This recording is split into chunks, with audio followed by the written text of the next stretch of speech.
Hi everyone, welcome to my YouTube channel. तो आज हम लोग पैकिंग सेक्टर की कंपनी एजीआई ग्रीन पैक की डिटेल एनालिसिस करेंगे और जानेंगे कंपनी क्या बनाती है और कंपनी की ज्योग्राफिकल प्रेजेंट कहाँ कहाँ है इंडिया में। वीडियो में आगे बढ़ने से पहले अगर आप न्यू हैं मेरे चैनल में तो चैनल को जरूर सब्सक्राइब करें और वीडियो को जरूर लाइक करें। चलिए अब कंपनी के ओवरव्यू देखते हैं। बेसिकली कंपनी ग्लास सेगमेंट में काम करती है। अगर हम लोग ग्लास मार्केट देखें जो आने वाले टाइम पे कैसे ग्रो करने वाली है, तो कंपनी यहाँ बता रही है 6 to 7% के CAGR से ग्रो करेगी 2022 टू 2027। अगर हम लोग ये सेगमेंट में देखें कि कौन कौन से सेगमेंट में कंपनी काम करती है, तो यहाँ पर क्लियर लिखा है company alcoholic, pharmaceutical, food and soft drink और कॉस्मेटिक सेगमेंट में काम करती है।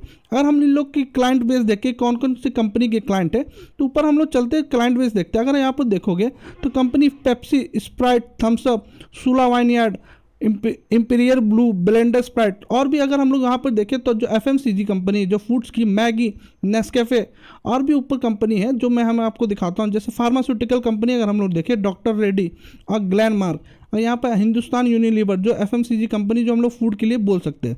चलिए फिर से कंपनी के नीचे चलते हैं और कंपनी की ग्रोथ देखते हैं और इंडस्ट्री की क्या ग्रोथ बता रही है। अगर हम लोग यहाँ पर अल्कोहलिक में देखें तो liquor segment is growing a CAGR of 7 to 8% from FY22 to FY27।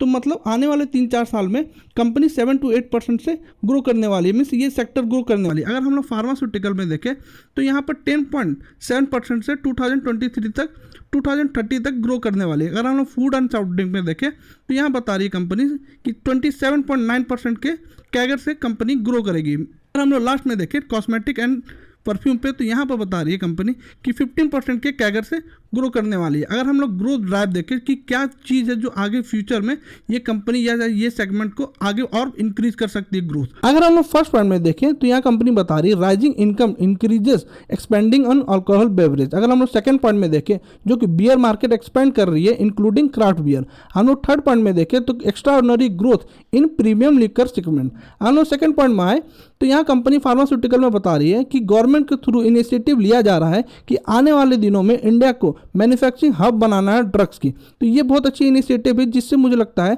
कि बेनिफिट्स होने वाली है फार्मास्यूटिकल सेक्टर को और इनडायरेक्टली कंपनी को भी बेनिफिट्स होगी। अगर हम थर्ड सेगमेंट में देखें फूड में, तो यहाँ पर कंपनी बताई rising income growing in rural opportunity, means tyre 3 city, tyre 4 city में भी अब ये पैकेजिंग वाली फूड ग्रो कर रही है, मीन्स यहाँ पर भी बिक रही है। अगर हम लोग यहाँ पर देखें सेकंड पॉइंट में कि कंपनी बता रही है रूरल सेक्टर की जितनी बॉटम होने वाली थी डिमांड की वो हो चुकी है, अब यहाँ से आगने वाले टाइम पे कंपनी और ग्रो करेगी। अगर हम 4 पॉइंट में देखें तो यहाँ पर कंपनी बता रही है परफ्यूम एंड कॉस्मेटिक में, तो कंपनी यहाँ बता रही है कि ईजी अवेलेबल हो गई है ऑनलाइन और ऑफलाइन। और ये जो सेकंड ग्रोथ बता रही है company, there is a growing preference among youngster अगर हम लोग देखें for skin care and grooming product. तो ये सारे की पॉइंट्स है जो आने वाले टाइम पे कंपनी बता रही है कि ये ग्रो करने वाली है सेगमेंट पे। अगर हम लोग कंपनी की रेवेन्यू ब्रेकअप देखें तो क्या बता रही है कंपनी, चलिए अब देखते हैं वहाँ पे कंपनी की। अगर हम लोग रेवेन्यू देखें तो यहाँ पर ग्लास कंटेनर से 89% की रेवेन्यू आती है कंपनी को, 11% अदर से आती है। अगर हम लोग यहाँ पर ग्लास कंटेनर को डिवाइड करें और देखें रेवेन्यू कैसे आती है, तो अल्कोहलिक बेवरेज में 75% की रेवेन्यू आती है, फार्मास्यूटिकल से 6% की एंड फूड से कंपनी को 19% की रेवेन्यू आती है। चलिए कंपनी को और भी डिटेल में समझते हैं और कंपनी के फाइनेंस में जानते हैं कि कंपनी फाइनेंस में क्या बता रही है।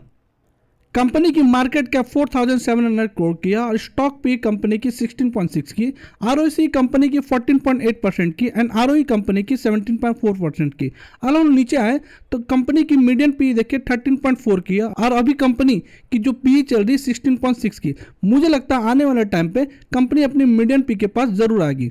हम लोग कंपनी की अगर प्रॉस देखें तो कंपनी रिड्यूस की है अपनी डेप्थ को और पिछले 5 ईयर से कंपनी गुड प्रॉफिट ग्रोथ दिखाई है 27% के CAGR से। थर्ड पॉइंट में अगर हम लोग देखें तो कंपनी मेंटेन की healthy dividend pay out of 19.5%। अब फोर्थ पॉइंट पे आए तो कंपनी इंप्रूव की अपनी डेबिटर डे को फ्रॉम 75 डे टू 54.8 डे। हम लोग फिफ्थ पॉइंट में आए तो company working capital requirement has reduce from 129 day to 41.5 day. चलिए नीचे अब कंपनी के क्वार्टरली रिजल्ट देखते हैं कि कंपनी क्या बता रही है। Company all time highest sale पे बैठी हुई है और company all time highest net profit पे बैठी हुई है।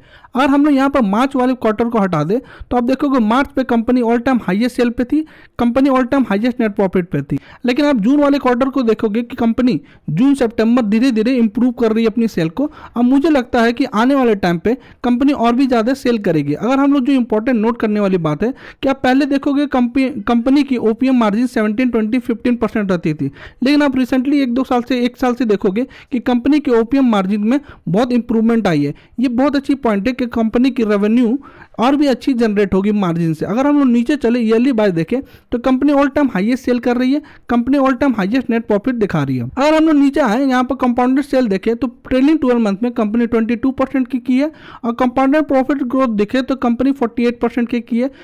स्टॉक प्राइस CAGR देखे 1 ईयर की 124% की है, बहुत अच्छी परसेंट। अगर हम लोग यहाँ बोले स्टॉक CAGR कंपनी ने शो की है। अगर रिटर्न ऑन इक्विटी देखे कंपनी की लास्ट ईयर की 17% की है। चलिए कंपनी के बैलेंस शीट पे देखते हैं कि कंपनी ने अपने रिजर्व को इंक्रीज किया और बोरिंग को भी थोड़ी इंक्रीज किया। ये थोड़ी आप बोल सकते हैं बोरिंग की कंपनी को कम करनी चाहिए, लेकिन आप पहले के क्वार्टर को देखोगे तो कंपनी के पास बहुत बोरिंग थी। धीरे धीरे कंपनी अब बोरिंग भी कम कर रही है। अगर नीचे चले हम लोग देखें यहाँ पर शेयर होल्डिंग पैटर्न तो आप देखोगे जो प्रमोटर है अपने 2021 मार्च से अभी तक लगभग सेम होल्डिंग प्रमोटर ने बरकरार रखा है। अगर हम लोग FIs में देखें तो FIs के आप 2021 के मार्च में देखोगे 4.8% की होल्डिंग थी और अभी देखोगे दिसंबर में तो 7.6% की होल्डिंग है, 7.60% की होल्डिंग है। बट अब DIs में देखोगे तो DIs ने बहुत सारे माल को बेचा है, लेकिन इसमें कोई ऐसा इशू मुझे नज़र नहीं आ रहा क्योंकि जितना भी DIs ने बेचा वो सारे FIs ने एब्जॉर्व कर लिया। अगर हम लोग पब्लिक में देखें तो पब्लिक ने भी सेम मेंटेन करके रखा है, तो मुझे ऐसा कोई इशू नज़र नहीं आ रहा शेयर होल्डिंग पैटर्न में। चलिए अब हम लोग टेक्निकल एनालिसिस करते हैं कंपनी को कि कंपनी वहाँ पर क्या बता रही है। अगर हम लोग कंपनी की चार्ट पैटर्न देखें तो कंपनी 2020 में अराउंड 42-45 रुपीज़ पे ट्रेड कर रही थी। उसके बाद कंपनी ने टॉप मारी अराउंड 1000 रुपीज़ की। अगर हम लोग कंपनी को यहाँ पर देखें तो कंपनी थोड़ी सी डाउनफॉल दिखा रही है। अगर हम लोग यहाँ पर देखें तो ये कंपनी एक रेंज पे आ रही है, जो हमारी प्रीवियस टॉप थी उसके पास कंपनी ट्रेड कर रही है। अगर हम यहाँ पर रेंज देखें तो कंपनी की 700 to 750 एक यहाँ पर आपकी बाइंग जोन है, लेकिन मैं बोलूँगा कंपनी को थोड़ी सी और नीचे आनी चाहिए, तब हमें जो सेकंड रेंज हमारी जो बन रही है सपोर्ट जो यहाँ पर 550 से 600 की ये रेंज पे आती है तो कंपनी बहुत अच्छी बाइंग अपॉर्चुनिटी बन सकती है। अगर आपको कंपनी पे इन्वेस्ट करना है तो हमेशा स्टैगर मैनर पर इन्वेस्ट करें। अगर आपको थोड़ी सी क्वांटिटी यहाँ ले ले, अगर यहाँ पर नीचे और आती है कंपनी तो थोड़ी सी क्वांटिटी और ऐड करेंगे। मुझे लगता नहीं ये थर्ड वाली सपोर्ट जो कंपनी देखेगी, क्योंकि कंपनी की जो फाइनेंस है और फ्यूचर है वो मुझे लगता है आने वाले टाइम पे ग्रो करेगी। चलिए अब वीडियो को क्लोज करते हैं। Thank you for watching.